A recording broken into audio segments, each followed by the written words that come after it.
Welcome to, yeah, meeting is now streaming. It's live on YouTube, and I hope people who log on may please understand that this is a lesson for MA third semester in the subject of global communication. Okay, this is where we are into a new chapter. We have had about offline classes last 2 weeks. We had last month also. We had offline classes, and now we have online mode of doing taking the classes. And today we will discuss on. So I will try to share screen to you so that I have a PowerPoint presentation, and I hope you will be able to see that. So as I keep sharing the screen, I'll also keep explaining to you. And let me first start this with you with the screening of this particular thing. And so here I have, and I don't know if you're able to see. I hope you're able to see that. Let me see. Yes, you're able to see now. Let me just share this. Yeah. Okay. I hope you're able to see now. The the first thing is that today it is in block 4 and unit 9, and we are going to discuss about how we discussed in earlier classes about various news agencies, international news agencies, which disseminate news to various countries. But what is very essential for us to know is in global communication, is it really balanced? Is it really going in a fair manner? How is the international information flow? Is it on the basis of rich countries, middle class, and poor, like that? Is it like developed nations, developing nations, third world countries? How is the information flow? Is it even? Is it uneven? Is it not balanced? Is it balanced? A third world country is not getting proper information. And the two-way information, is the two-way information also balanced? Or is it only one way? Is it over dominating on the developing and the underdeveloped countries?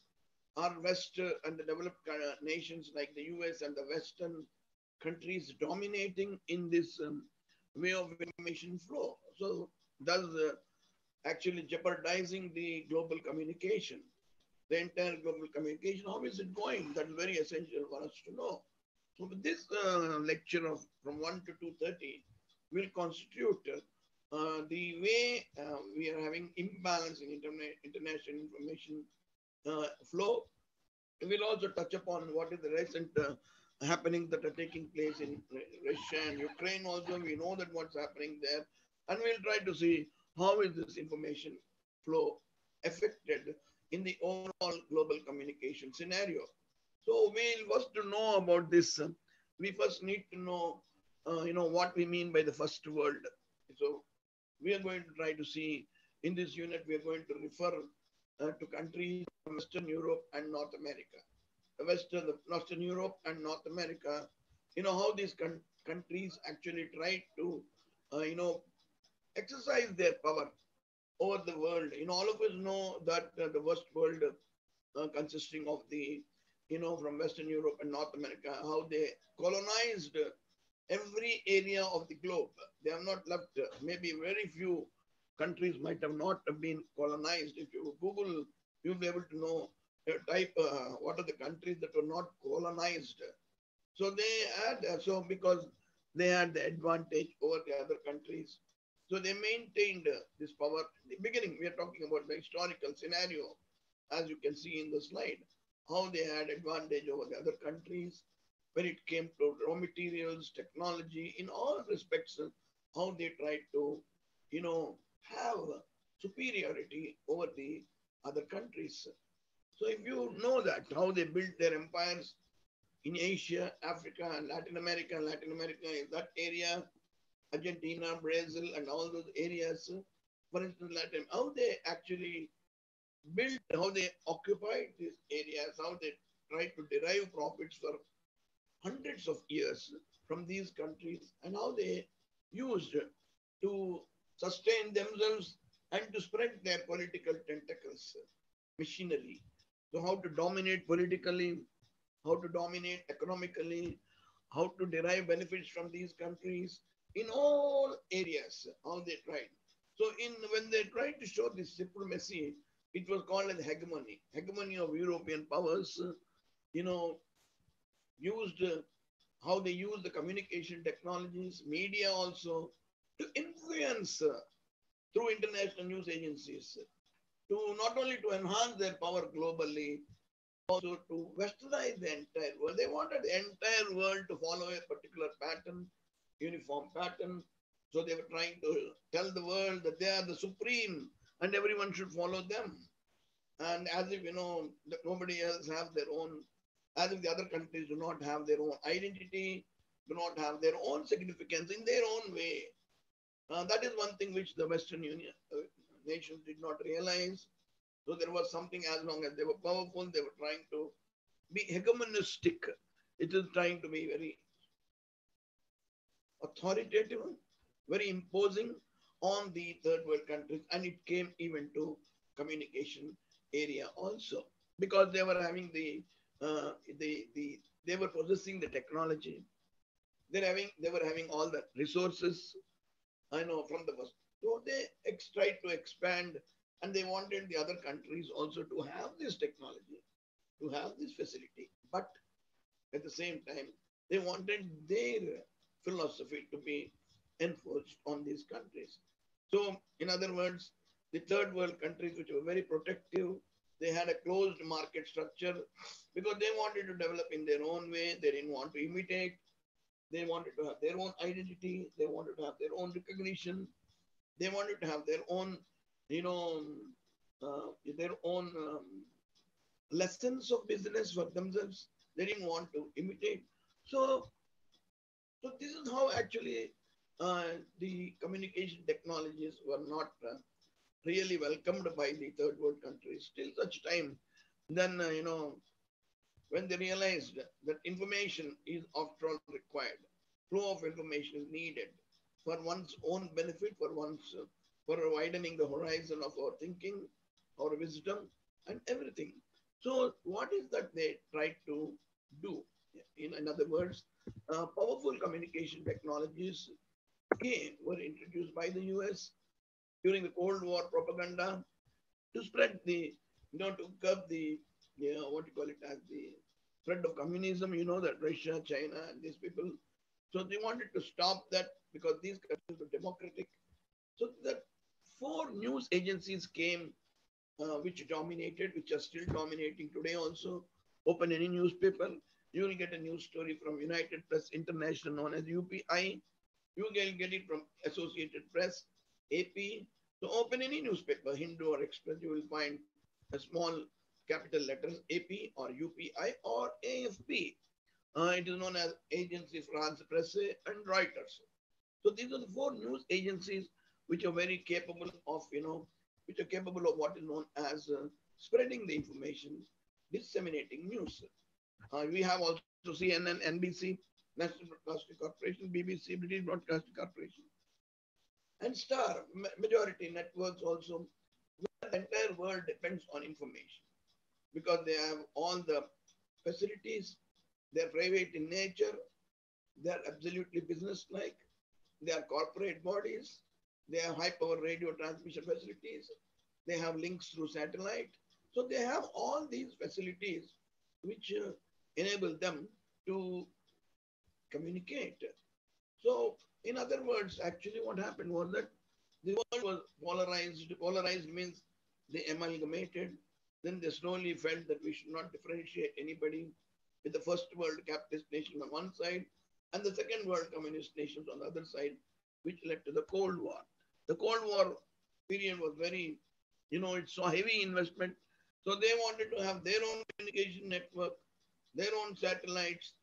So they tried to bring in, so the world was literally divided. The first world, the second world, the communist nations, the first world capitalist nations. The first was business-like, the second was socialist. But what socialists, they want very particular about sovereignty. So there was a sort of a Cold War. Cold War means something like competition of who is going to dominate in communication, in global communication. This is very, very important for us to know. And then, we all are aware of collapse of East European countries. When, all of you remember the breaking of the Berlin Wall, and we have, the collapse of East European countries, the entire Europe became one. Russia got separated. Russia, which was in a hitherto known as USSR, a disintegration of Russia. So all the East European countries joined the EU, European Union. European Commission was established to coordinate with all the countries which were coming under the umbrella of Europe. And the world became, of course, bipolar. Again, China wanted to have its own, its own uniqueness or identity, or else there are no completely socialist nations anymore. So about 83 public ownership and state assets model of Soviet Union was dismantled and privatization took over gradually. This actually is what happened during the Cold War period. Now we all know what is third world. The third world is the one which comprises nations from, say, Asia, Africa, Latin America, and Middle East. So they are not really homogeneous. Again, they themselves have wide variation between their cultures, between their history, between their eating habits, communication methodologies. So they had their own, I don't want to use the word idiosyncrasies, but yes, it is something like an individual. They had their own uniqueness, specialities, and they were trying to, and Western countries and Soviet Union were competing with each other on how to get these countries to their fold, how to get them to their fold. So they tried their best. Then the countries realized, some of these countries realized that the disadvantages of aligning with anyone or the advantages of aligning anyone are many, disadvantages also many. So some countries, they did not like depending on someone. They wanted to be neutral. Now all of you know what is neutral stand. India has taken a neutral stand. India is being criticized internationally, but India did a good step in the sense that India wanted to be non-aligned, which is there historically right from the Nehru's time. He was very clear about not supporting anyone because he didn't want to take any chances of rubbing anyone on the wrong side or on both the sides. In the process, we may get bad name. Now also world is saying about India is neutral, India is not assertive, India is not democratic, India is supporting Russia and so on or opposing Ukraine. It is not so. We are neither supporting nor opposing Ukraine or Russia. We are trying to be non-aligned. We are trying to be neutral. We don't want to be Jamele mein nahi aana hai. Hame isme nahi aana hai. Like something like that. We don't want to be a party to either of the countries because they are right now at loggerheads. Right now they are fighting. So we are having a non-aligned approach. And we are aware that actually the war is between dictatorship and democracy. And why should India interfere in this? Let them settle it. Quite possible Russia might be, feeling insecure because of the internal strife that is taking place in their country, people fighting for freedom in their country, people getting onto the roads, people protesting for justice, people literally fighting for freedom to speak, freedom to write, freedom to express, something which is impossible in a country like Russia or China, for instance, you know very well. So India wanted to be, very cautious. So NAM, so what is the, so we started NAM countries. NAM is a non-aligned movement, non-aligned. That is, we are not aligning, we are even. We are not aligning with this or with this. We are on an equal, which was established in the year 1964. 77 countries came together and then they were demanding economic justice in international forums. So these 77 countries were telling both the first world and the second world people, here we are, try to do economic justice. So what are the damn countries? It involved even India, Egypt, Ghana, Yugoslavia formerly, which played an important role during the Cold War. So this is how we had the situation of non-aligned. Then you all of you know the newly independent, they expected it that the newly independent countries are, you know, uh, they tried their they tried to encash the discontentment in the newly independent countries. Let us take Afghanistan, how Soviet Union first came to Afghanistan, and then tried to, you know, put them under their fold, but they failed. In case of Afghanistan, then later America came, it failed. America experimented with these independent countries. They were trying to take advantage, political advantage of the political differences within the country. That is the reason why either Modi or Manmohan Singh or Indira Gandhi were always telling that when it comes to international affairs, the country should remain united. Our internal rivalries should not be used as an advantage by the foreign countries, by these developed countries, and bringing a split within the country, like we have been seeing now. Okay, right now we have been seeing Putin is very keen about Ukraine. He doesn't want Ukraine to join NATO. NATO also is actually not admitting Ukraine. Now only they announced after the bombing is not admitting Ukraine for obvious reasons, because NATO has a policy not to take in, not to take any country which has a border dispute. Now we all know that Ukraine had a border dispute with Russia, not to speak of the Ukraine was also a part of USSR. And when Gorbachev came and when they split into various countries, Ukraine remained obviously uh, away from Russia. And with the democracy in Ukraine, they've been leading a very happy life, and they have now, for instance, the new President Zelensky, who is trying to influence and who is trying to create some kind of insecurity for Russia. Putin is feeling insecure because of the actions of Zelensky.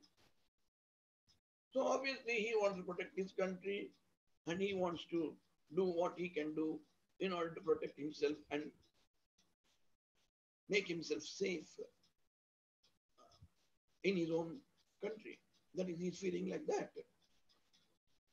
So what has happened is the Western colonizers continued actually their interest in dominating the markets. So everywhere there is a dominance of markets by the westernized countries in terms of media also. As a matter of fact, you can see that Rupert Murdoch has almost occupied every country with regard to communication, with regard to television. So now the third world countries, what is our topic? Our topic itself was what is known as imbalance in international information flow. Now we have seen how the third world countries have, how they felt. They perceived that the flow of information, there is inequality in inequities and inequality in the flow of information. They felt it was not free flow. They felt that their countries are being depicted negatively, as if their countries have nothing else than to die of hunger, die of poverty. That is how the image that was created by the developed nations in the international scenario platform until mid-60s. So the focus of debate came in UNESCO. United Nations tried its best to understand the inequities in the flow of information. So it was what is flowing from, say, point A to point B, and what is flowing from point B to A. There is a lot of disturbance in this kind of to and fro flow of information. So UN wanted to use, because technology came mass media, because UN wanted to build modern societies in the third world without affecting, without compromising their own individuality, their own identity, their own recognition. UNESCO tried to bring in some kind of debate. The focus of debate of UNESCO was about the free flow of information. And they wanted to use mass media to do that. Now, all of you know what we mean by mass media. So it could be, on a large scale when you disseminate information. So what is right now we are having internet for nothing but the information is there's a there's a mass amount of information flowing to the mass media. Everything, everybody is able to get on a large scale. However, what has happened was that it was the aim of UNESCO was to set up this free flow of information, to bring in, to remove the inequities between developed countries, developing countries, and the third world countries. But the third world smelt the rat. The third world tried, became alert, and they found that it was not actually a free flow. New World Information Order, NWIO, is what UNESCO tried to project. So instead of free flow, it went as a dominance of the Western mass media and news agencies. 90% of the world's news agencies, 90% are in the hands of entire US and Western media. So imagine hardly 10% of the people could have their own facilities, that do not to the extent of what the Western countries had.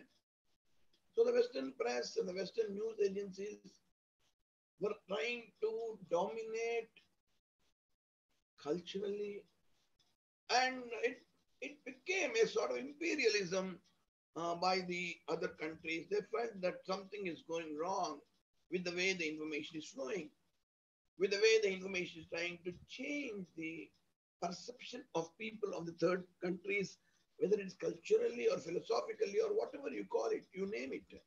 There were some changes trying to impose Western culture, Western media onto these third world countries and including the developing countries.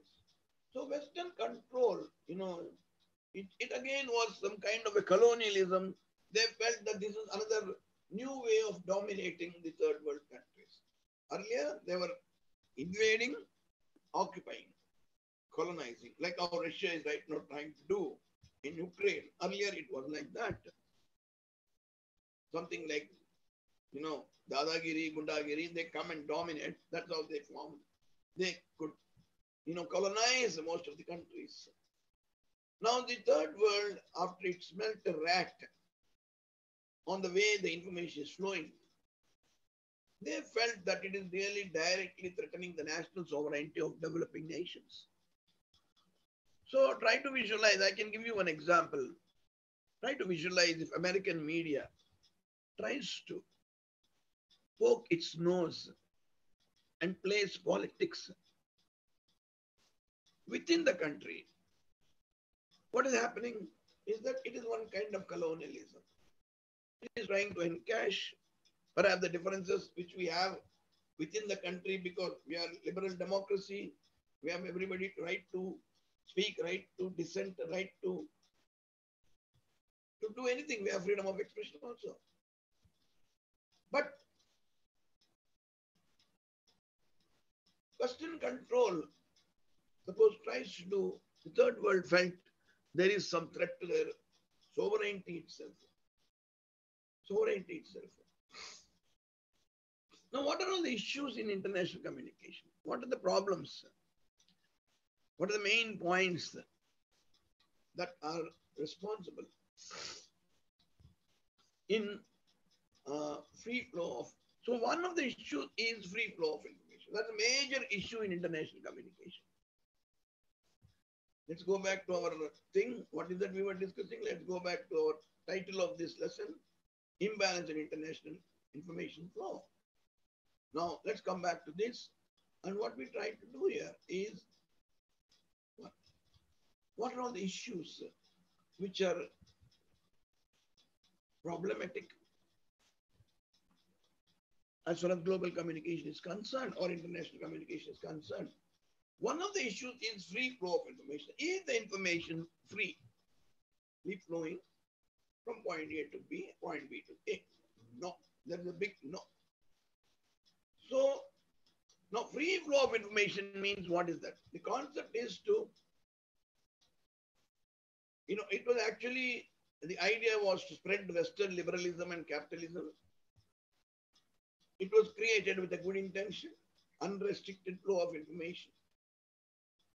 What they meant by that was anyone can own a media unit, anyone can own a TV channel or a radio station or a newspaper or information industry to disseminate information to their target audience whenever and wherever they want. That was the first free flow of information was the aim. Issues. This is an issue. So the aim of that, over a period of time, we should say, in a way, that technology has helped this world to have better days when it comes to flow of information, free flow of information. Nobody is censored, nobody is blocked, nobody's Twitter account has been cancelled. Though we have been seeing, for instance, of late we have been seeing a lot of this also happening. Trump's account was closed because they suspected that he was responsible for the attack on their Capitol building. So, free flow of information is one of the main issues in international communication. Another important thing is what you call it as political order and cultural values. Now, this is something which is being felt by the third world countries, that the disadvantage of free flow of information is good. Theoretically, it is good. Practically, when the information started flowing, the third world countries perceived that as a threat, as a direct threat to their political order, cultural values, and socio-economic development at large.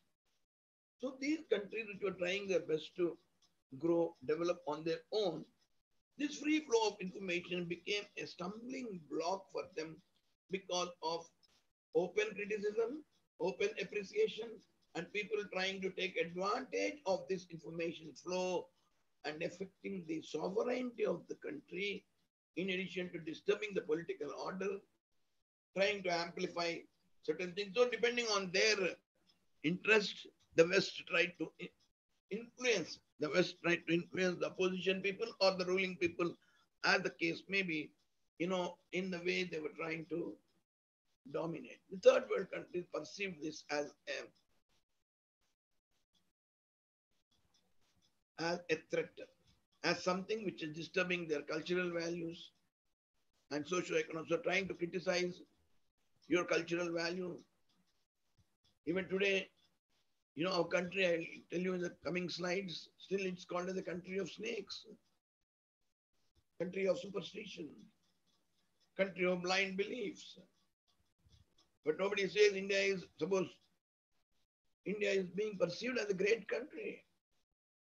So all these things have been, understood by third world countries that this is not really happening with the same objective with which free flow of information was advocated by the Western countries. They have always been, having an advantageous position for free flow of information because most of the newspapers, magazines, news agencies, broadcast firms, and film production and distribution houses are from the West.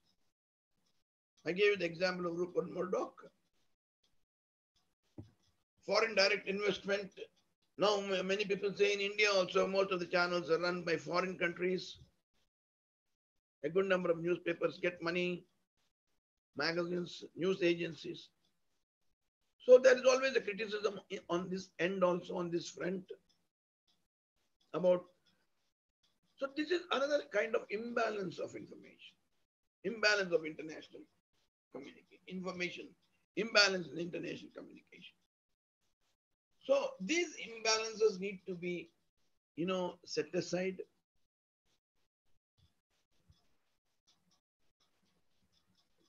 So many people thought the cultures of the developing nations were considered to be uncivilized and placed at the bottom of the hierarchy, while the Western 85 cultures were treated to be superiors. Like how we in India also have a problem with our own classes, with our own castes, with our own hierarchy. We are having on global level also this kind of domination. So about 85 Western cultures are there. They consider that their cultures are superior and that someone should follow that particular superior, culture, the way. So you take, for example, India, many people used to say it is a country of elephants and snake charmers. That was how India was portrayed, as if India had nothing else than this. So the a small thing was also glorified. We have elephants, so yes, we have elephants, we love them. But elephants are not the only thing that survive in India. We have a population of 1.4 billion, 140 crores population. And how can we call India simply as a country of elephants and snake charmers? The people who blow that, notwithstanding the fact that snake is deaf, it can't hear, it can only see, it only tries to wag its head on the basis of the movement of the instrument when the snake charmer is blowing. Now, this is what they considered the popular notion. Not only India is not an exception like that. African countries are also, the entire African country is treated as one, African continent is one country, when actually there are so many countries. In Africa, we have Zambia, we have Gambia, we have Nigeria, we have Kenya, we have Uganda. We have all these countries which are there in Africa. And they consider as if, African continent is one unified nation, full of forests and uncivilized population and always political unrest. They always attribute political unrest. So how you're depicting some countries negatively. This is what we are trying to talk about. Imbalance in information, flow of information, imbalance in flow of information. Is this what we are for? No, it is not necessary. That was how actually we had those problems when it came. And then that's what we say the context of imbalance. This is the context of imbalance. You cannot have your view of a country basing on one or two fancy things. You should see a country in a holistic manner. I have about nearly half a dozen students from Uganda, and I asked them, they are my students who studied under me. They are all working in Uganda. And I asked them, why is that country always compared? Because only Idi Amin was there and he was a man-eater and all they were telling. Is it so? No. They say it's one of the best countries. Otherwise, they would not have continued for the past 20 years. They have set up their own business houses. They're beautiful. Their climate is excellent. Never exceeds 30. It goes never freezes. They have a very beautiful, pleasant temperature, very close to equator. And they say Uganda is a beautiful country. And people are also very good. But what is that picture that you have in world? Thanks to Google, now we are able to know, because there is a lot of information available on Google. People can understand and everything correctly also, compare it also, and do it. Thanks to the digital technology, thanks to what we are having right now. And this is how the countries were viewed. And obviously, when they were viewed like that, people take it, take it strongly against the dominating way the information is flowing, particularly when it's flowing from B to A. It to be everything good about the country is coming from America and everything. They convey 90% of their positive information, maybe 10% they make negative. America is very famous for shootings. The number of deaths in America over shootings, mindless shootings, even by a school child, because they have a gun culture, they're shooting. The number of people who died there are far, far more than the total number of terrorists killed in this country, in this world. Simple firing. Are we getting that information? Yes, nowadays we get that information. Nowadays only slowly, because thanks to the thing we are able to have protests like Black Lives Matter. We know about Freud. Okay, so we know about all those things. Another dimension was in the name of development communication. You know, always the West, they impose certain requirements. So suppose they wanted to set up a very good communication facility, say in India, they were first telling that you please increase your rate of literacy, your good health and aspirations for people to have higher earnings. So they were putting their own conditions. They were trying to put development as first way of actually, starting. So in the name of development communication, they must impose certain requirements. So they wanted growth in literacy. They wanted to promote good health and create aspirations for people to have higher earnings. They wanted people to become too competitive, maybe too greedy, maybe too rich. Notwithstanding the fact that many of the people in the third world countries would love to remain what they are as long as they're happily living. So this is something which has happened there. Initially, third world also got convinced. Yes, that's the only way development communication, development reporting, development is the only thing that should, bring in or remove the imbalance between the rich and the poor. All can grow, all can work hard and come up happily, increase their aspirations. But they realized that this has not really helped them to the extent that they expected. They expected wonders from development communication, but later they realized that it was not serving the purpose. That is what is very essential for us to know. And at that time only, the third world said, "Nahin, ye bhi kaam nahi kar raha, theek tarah se." Free flow of information. They said development communication, their requirements, higher literacy and everything. So they felt that this was not really working. It was during that time, under such a scenario only, New World Information and Communication Order. So please remember, NWIO is different from NWICO. NWICO is an improvement over NWIO. So it was coined, in a debate over media representation of the developing world in UNESCO in 70s and early 80s. The third world countries, developing countries, addressed United Nations and said, look, this is what is happening. There is a lot of inequity in the flow of information, hence do something. Then it was UNESCO, at the behest of UNESCO.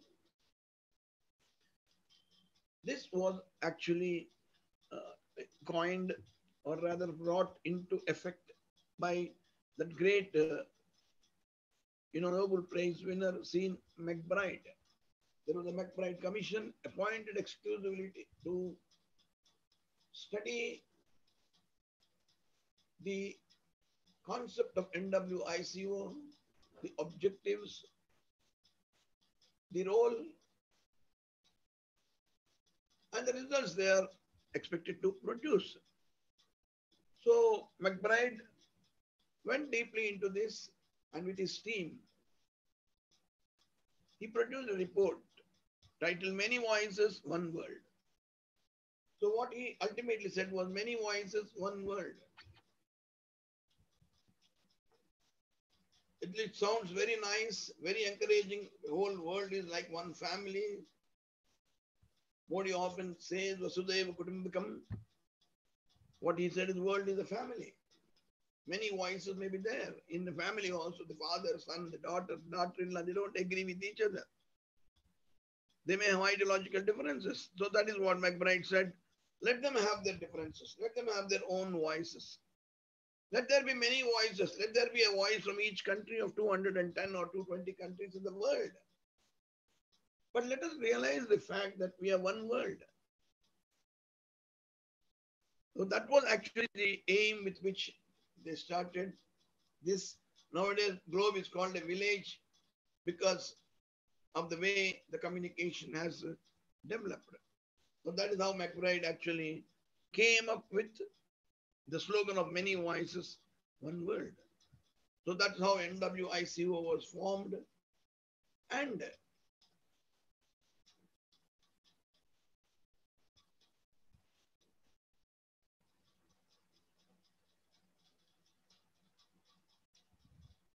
the NWICO, did it deliver or did it also fail like NWIO? We will see what happened in the next thing of how there has been a communication imbalance in news. In news, whether it is radio, whether it is television, whether it is film, or whether it is print media. Now, till now, we saw the inequities in the free flow of information,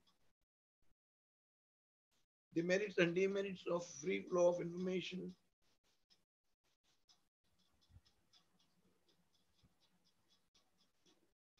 We will see now communication imbalance in news, like radio, television, and film.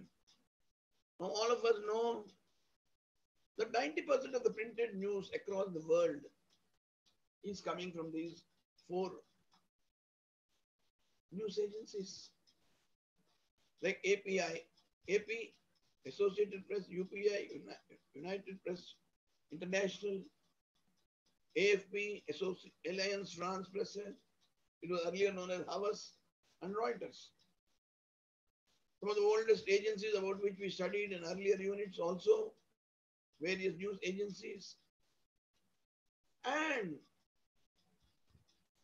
while appreciating the formation of these news agencies, the entire world felt jubilant, excited because information was flowing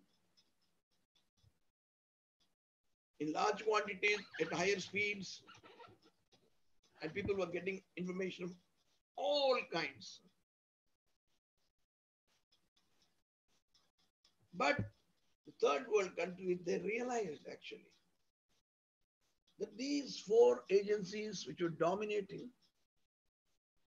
were actually not reporting what they were supposed to report. They were misrepresenting whatever they wanted to report, particularly in issues like violence, like political instability. So suppose everything is going peacefully in India, there's no problem. A little bit of noise because we are a democratic country. This little bit of noise is suppose amplified by the Western media, these four agencies. What picture does it send to the world? So when these four agencies, for instance, depict India as a country of terrible internal bickering, internal fight, as a result of which the whole country is going backward by 20 years, because every day they fight, they scold, they use slang on each other. And suppose this is covered like this, the negative aspect of what is happening in this country, suppose it is communicated to the rest of the world, it sends a wrong message. And there is now what is known as communication imbalance in the flow of news. So every time you'll have to tell like this, tell like this, tell like this. Now you see one important good example I can give you is our students were stuck in Ukraine. We were trying our best to get them off. Modi had spoken to Putin nearly 3 to 4 times so far. But one time he definitely spoke about how to rescue our Indians. So they thought of now forming a human corridor and then try to rescue them either from Russia, Romania, uh, Slovakia, Poland, all these countries. But what happens if it is misrepresented? Now suppose Putin has said, now Indian media has said that Putin has said that Ukraine is keeping these Indians as hostage. Hostage means something like they are kidnapped and then Ukraine will not release them until, say, Russia withdraws. Now that is nothing but misrepresenting the fact. So every time what needs, so the third world realized that every news that comes from the Western news agencies or world news giants like AP, UPI, AFP and Reuters are not sacrosanct. They are not holy. They are not truthful like Bible. Their information is also mastered, tutored, twisted, and depicting the country in a wrong manner, in a negative manner. When it comes to violence, so 2 killed, they may say 2,000 killed. How will it reflect? Political instability, they may say Modi is going to be out, Modi is gone, all MPs have left. How will it be? Negative information, misrepresenting, creating civil unrest. How will it be if India is shown like a country of always Hindus and Muslims fighting and killing each other? Even though we have 1 or 2 incidents, like Shimoga incident in Karnataka recently, 1 or 2 incidents may be there. But if these 1 or 2 incidents are shown as day-to-day incidents and it's what India is, how will you feel? You'll feel that there is communication imbalance in reporting of the news and then not covering the issues related to development. Our country is one of the most forefront countries in solar energy. Why don't you report that? Why don't you report all the good things that India is doing? Why don't you report about the free food that we give to everyone in India? Nobody is going hungry in India because now free food scheme has come. Why don't you say Ayushman Bharat? Or we have here Arogya Sri. And instead you show, suppose for instance, the international paper, suppose news agency, AP says KCR and family are looting the state. Nothing is happening in the state. There is communication imbalance. So the third world realized that they were not really covering the issues which are positive in nature, which are developmental in nature. They were always conveying something negatively. Somalia is famous for hunger deaths. Every time Somalia is shown like that. Uganda is famous for 1 or 2 incidents like Idi Amin. Uganda is shown in a very poor light. So is the case with Nigeria, Boko Haram. So we have to think in those lines on how this information or communication imbalance is going on. Now in India also we have PTI UNI covering actually. They are also trying to provide some international news, but it is far, far less than what the 4 agencies, the news agency pool, because of the scale of functioning. We can't afford to have reporters in all the countries, whereas Reuters is able to afford, AP is able to afford, AFP is able to afford. So these agencies are able to afford a very large infrastructure. They can afford thousands of people as their employees. They can appoint freelancers. They're rich enough. They have all the money in the world. But it is not so in case of the third world countries or even in a country like India, where we have our own news agencies like PTI, UNI. They are providing international news, but very, very little compared to what the Western news agencies are doing. So, so far we discussed about mostly these news agencies before radio and television came. All of you know that we had print media, we had newspapers, magazines. It's all about printed newspapers at that time. But as you know, Western countries, they were the first to grasp radio. They found the print is not the only thing. Print problems are there. People need to be literate to read a newspaper. It is not necessary in case of radio.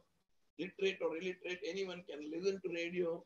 And they found that as a very effective communication tool. When first human transmission, the transmission of human voice in 1902 came. Before 1902, even in India also, we had silent movies. So the human voice transmissions, first radio transmission of human voice came in 1902. Somehow the developing countries tried to gain the knowledge of this, and they required, they came up with money required to set up a radio station and eventually control the spectrum. The third world again could not compete with the Western broadcaster because of their far-reaching information gathering mechanism. They had all the mechanism to get information. So they had people all over the world, reporters, correspondents, freelancers, to give them the information. That kind of money the third world countries could not have, and as a result, they could not compete with the Western broadcasters. They could not compete with the technological superiority of these Western nations. You know that even today BBC is dominating. Voice of America dominates the radio broadcasting scene. Surprisingly, Radio Ceylon was more popular than the radio stations in India. It was more popular in India than the Indian radio stations. Radio Sri Lanka. Not because of Amin Sayani or Binakam. It's not because of that alone. Sri Lanka had their own broadcasting corporation, and news of these countries were believed. Yeah, let us be fair to them. They might have dominated the radio broadcasting, but they were giving right information, correct information of the happenings in various countries. Today, sometimes Indians also believe more in BBC than their own Indian channels. They feel these agencies more authentic. BBC is like how we treat Hindu. So Hindu is, for instance, treated with respect because it is a paper which is synonym of truth or express or Times of India or Hindustan Times or Statesman or Patriot or Link, a magazine, or Mainstream, a fortnightly magazine in those days. But the radio broadcasting, All India Radio also is dominating. So people used to believe only All India Radio. Again, communication imbalance, information imbalance, again by domination in case of radio and television also. So still the third world countries are even now also struggling on how to get it. Till they are not able to reach every house. Electricity is also not really that widespread in African countries or third world countries. They are struggling a lot. Now, in case of developing countries, they were largely dependent on the Western nations in terms of technology and program content. But let us not overlook the fact that the Western nations were controlling the technology the software, the hardware, where Indians, again, were actually playing the crucial role. Huge number of Indians are there. Be it radio stations or TV channels, in one way or the other, indirect way or indirect way. Whereas here we are dependent on the West for both technology and programming content for a long time. For a long time. Now the scenario is different, I do agree. So is the case with television. If you see, most of the entertainment output of the world is from television, OTT, Netflix, Prime Video. If you see these channels, OTT channels,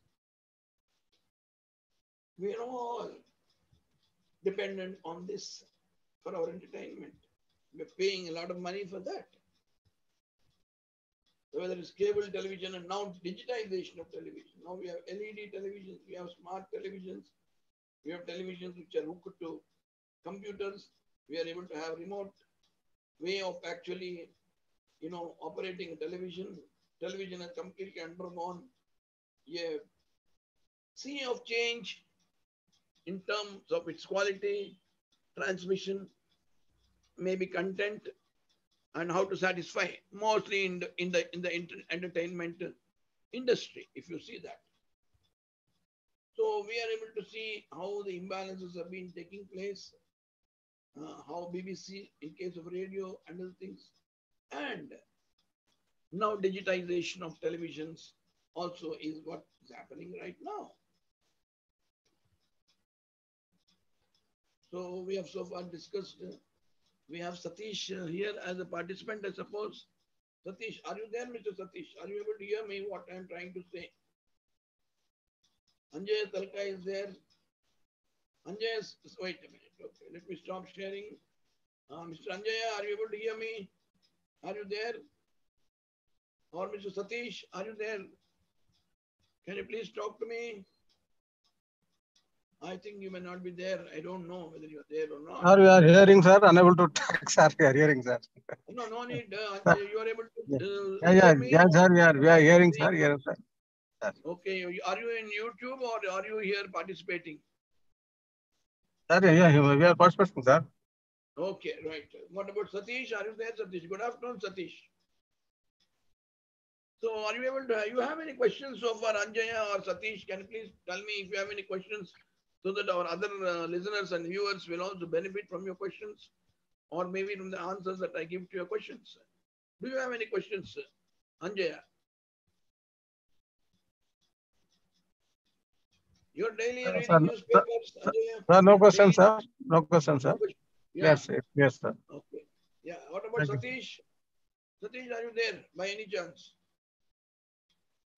Okay, then I'll move forward and I will let you know that we have to have what you call it as 1 minute. Okay, just a minute. I've stopped sharing that also. And let me go to this particular, okay, yeah. And let me go to this, how we have seen the way the entertainment industry was dominating. And in fact, according to 2000 statistics, by 2006, Reuters spread to other areas like financial news, sports, ready-to-air packages, etc. So CNN, NBC, BBC, Star, they're all the major television networks, and on which the world is still depending for information. So all of you know CNN is a leader, 24-hour news network, BBC also. Over 200 countries, it has been influencing over 200 countries and shaping international communication. Now we have seen imbalance in print. We have seen an imbalance in communication, radio, television. Now, do we have the same situation in films also? And film industry, all you know, we are now almost second to in the world. Sometimes they say that Bollywood and Tollywood will overtake or has overtaken Hollywood also. India has a very, very big, rather a very big role in film industry compared to many of the westernized countries also, barring, of course, USA. So the film industry is able to reach to the entire population all over the world. And now films have became cultural goods. Now all of you agree with me that a good number of films in India, stories are borrowed from foreign films, be it Korea, be it Japanese, be it you know Latin American, or be it American or German or European countries, pictures from European countries. We borrow the stories from them. We try to imitate the films produced in these things also. Because they are cultural goods. We are able to understand, okay, this is how it functions. So this is how it is there in. So it tries to influence the people's mind. And all of us know that it's difficult to take good things, although bad things are taken quickly, unfortunately. Quite possible we are also maybe, trying to move in that direction with censor people in our country also becoming a bit liberal. So entire technology and the film production has come from the West, and that is how it spread to the other countries within no time. And the whole thing in the film production is very, very costly. It involves huge money. And who can afford that? Only the rich from the richest countries would be able to afford film production. All of us know that Hollywood is the seat of film production. So most of them are multinational media players. They have interest, market interest all over the globe. So after the World War II, the US film corporations have completely, you know, increased their revenues because they could get a lot of different delivery mechanisms, keeping in mind the global audience. All of us know that OTT is one of the best platforms through which the film industry is all over the world is able to show it to entire world, film of any language, of any country, of any nature, through a common platform. Whether it is a movie theater or whether it's television, home video, DVD, new media, we call it, into online and mobile devices.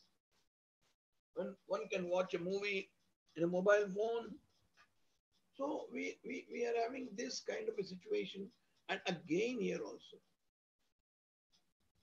you should know that compared to Hollywood, we produce more films in India.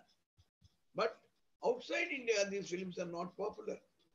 They may be popular for Indians outside countries, but they're not popular all over the world. But a good English movie is popular all over the world. How is it? That makes the difference between the film production of Hollywood and that of the other woods like Bollywood, Collywood, Tollywood. सारे दुनिया के woods, Hollywood is able to dominate because due to language barriers. Of course, nowadays everything subtitling is there. Language is not becoming a barrier thanks to technology because we are able to provide subtitles. So anyone in the world is able to see any movie of any country, any language easily and is able to understand the film very easily. So on the other hand, Hollywood films are screened across the borders over 150 countries. Meccanas Gold was a movie. There's one more thing, Where Eagles Dare, for instance. Why is that movie is seen by every Indian, even without knowing English language? Because it is actually the supremacy of film production. The truthfulness of capturing the scenes in a more adventurous way is there for Hollywood. Not to speak of the Bahubali that we had. A lot of adventurism took place in producing that picture, in trying to match the standards of Hollywood film production. We are able to now do that. We are able to do, and we are able to outsmart them also in the film production, whether in terms of content, whether in terms of choreography, whether in terms of direction or editing or lyrics or graphics. We are able to do that. Now, over dependence on Hollywood films also is a problem because it affects our local industry, local people, local markets are also affected because of that.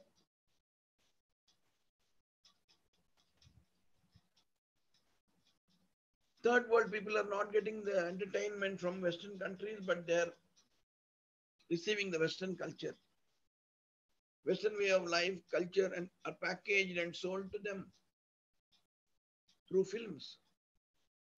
So this is one important area which again has a sort of imbalance, just as how we have seen in print, news, and radio. Now, the last but not the least, we have what is known as the ICT technology, information communication technology, where we have what is known as the trans-border flow. We don't have any border. Now we say that we are no borderless. We are no countries without borders when it comes to flow of information. So we are able to now facilitate because of the ICT. We are able to transfer science, technology, information, ideas beyond the centers of power.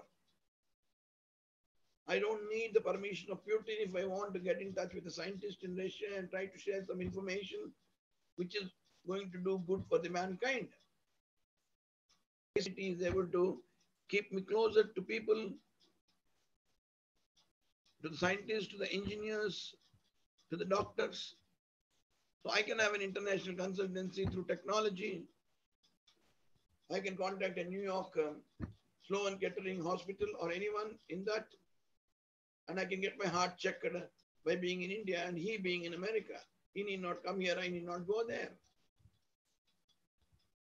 We are able to use the ICT, information communication technology. We're going to know metaverse is going to come where there will be a virtual way of coming and seeing, where surgeries can be done by the experts from other countries just by watching it on their monitors. They can guide the doctors in India here, do this, do this. Now, when metaverse comes, they are virtually also available with each other and so many things.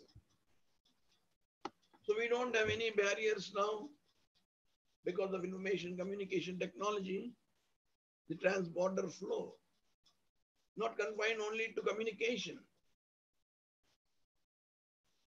Please remember, it's not confined only to communication. It is confined, it is now crossed the barriers for international trade, capital flow, and other economic activities. Somebody wants to dump some thousands of crores in our country, it is not a problem now.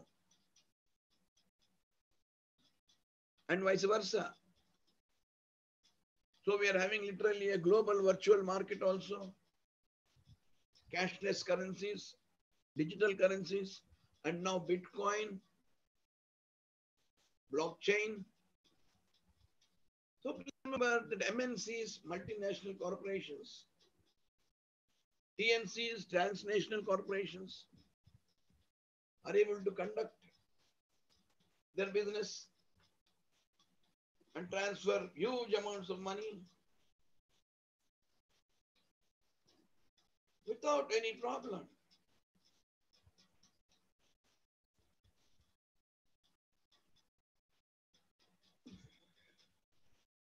So because of globalization and because of this ICT,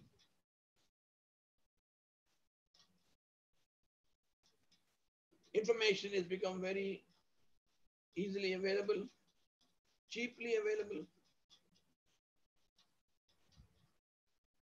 We have internet, we have digital technologies, which will give us a global information flow, which is democratic, and it provides easy access to all. Internet is literally free. But this is not fully realized due to the imbalance that exists between the countries and also within the country.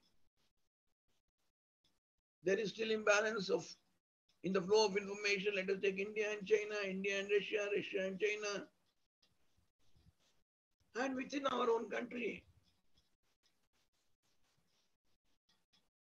In our own country, we are contesting. We are telling Modi, show me the proof of a surgical strike.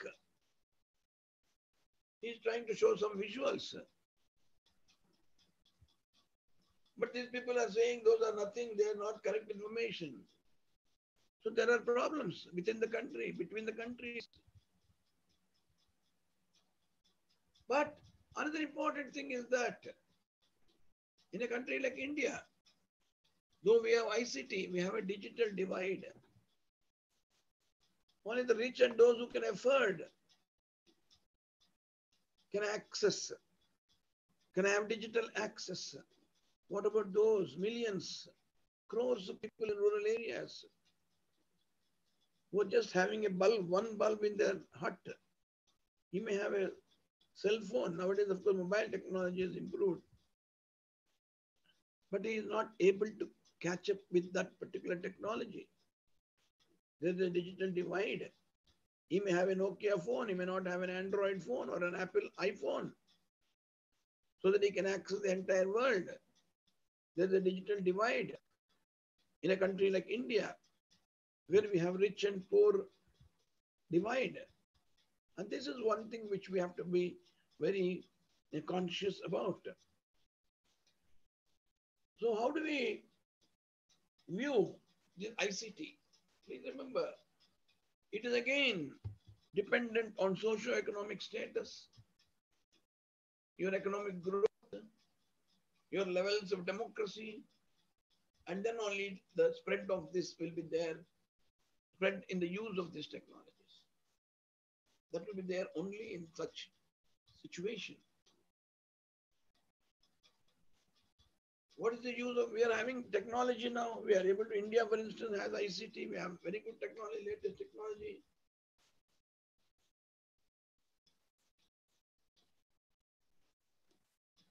We can reap far more benefits than the rest of the world.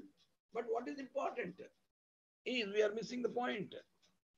Technology is available, we can get more benefits, but what if we are having some problem? High costs.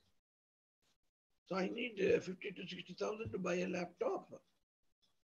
The other day I found someone buying a cell phone for 84,000 rupees. It's too big an amount for anyone to invest. To tap the entire ICT and benefit out of it. And when I want to access information globally, another drawback that I face is the dominance of English language. The acute need of my knowing the English is also there. If I do not know that English, I will not be able to use the ICT. Though there is a lot of English language dominance, even though we have the latest technologies, information communication technology. I have a problem. Initial investment, English language, and lack of relevant content. I need relevant content. I may get information on agriculture, all aspects of agriculture. But I want information on the black soil of the Hyderabad area. I cannot get that relevant content. That also is a problem for me. And I may not get the technological support. Somebody can help me up with some app or something where they can try to, search for that kind of a soil and get back information to me. So these all serve as barriers. Illiteracy is also a barrier. If you want to compete with the West, we have other problems in our own country, like low rate of illiteracy, like not being competent in English language, which is again the connecting link between various countries of the world, the common language that travels through the world. Just as how we say Hindi, our national language, Hindi is like a necklace. Each language is like a bead. But we need a string not to put these beads. So Hindi is such a language, a great national language. So so they all are always afraid that they are not able to get the benefits of knowledge societies and they are unable to utilize this technology as much as they would have loved to utilize.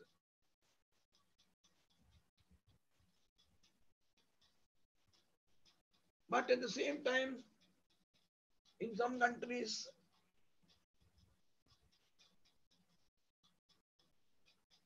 the government control mechanism is something which is worrying everyone. For instance, we don't know what is really happening in Russia. We only have a state controlled transmission. Now, Russia, yesterday Putin said very clearly that anybody who is trying to give wrong information, fake information on global platform, on global communication, will be jailed for 15 years. He brought a new act, a new law, a new rule. Because a lot of misinformation, misreporting is taking place against Russia by the Russians in Russia as a result of this Ukraine war. So people may not like that the media being censored, tutored, dictated, controlled in spite of this technology by this governmental mechanism. That is again an impact on transport flow of information. So for instance, Russia may be getting all the information from the entire world, but the entire world is not able to get the correct information from Russia.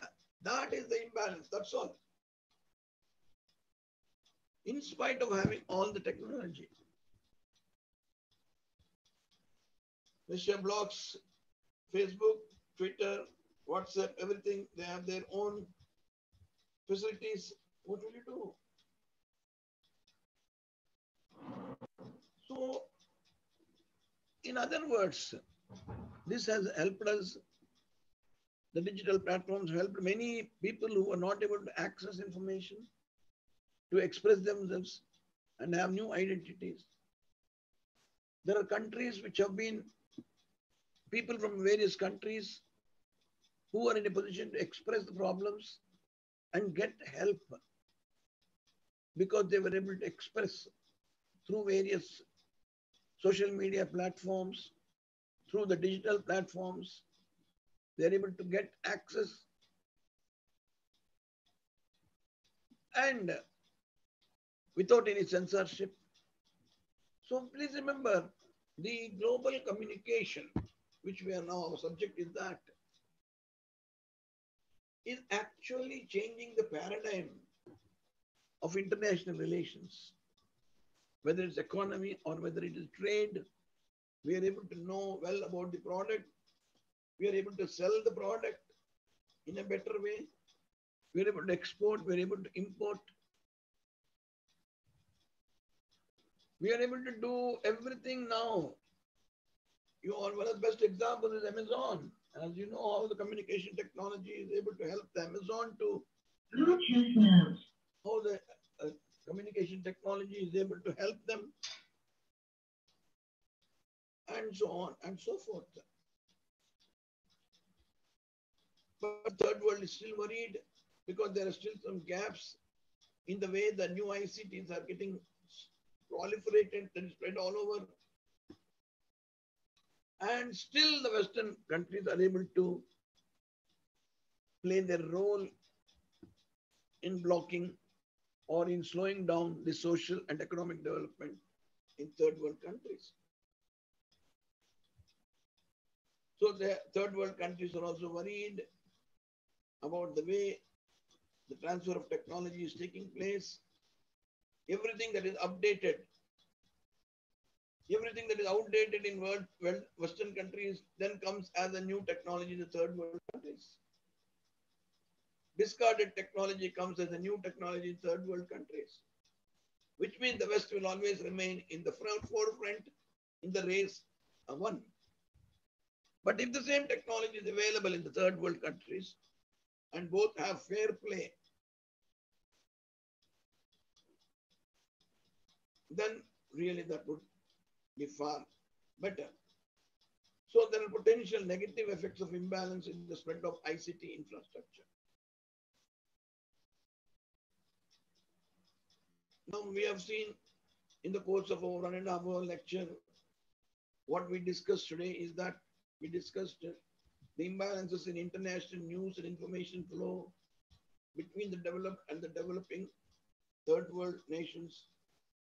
We also try to understand the historical background of the three worlds and how the communication flows within. We also saw how, in the name of free flow of information, it still created imbalance, where some nations impose censorship, like China, for instance, Russia, or some other countries like Pakistan may impose censorship. Indian channels are banned in Pakistan and vice versa. We are yet to stop the dominance of the West. That is what we discussed. And that imbalance is not simply happening between the countries only in, say, newspapers. It is also happening in newspapers, radio, television, films, and the internet also. So this is actually helping us in understanding how the global news flow mechanism is taking place.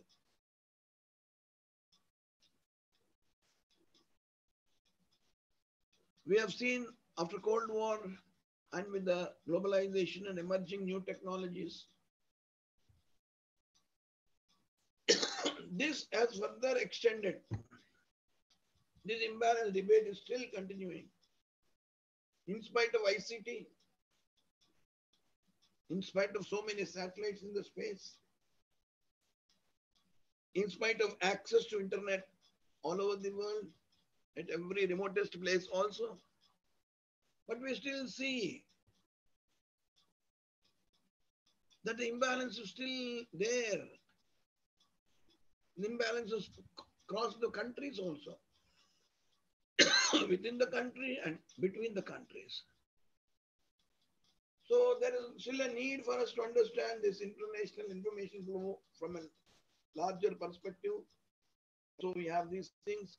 You have some questions here.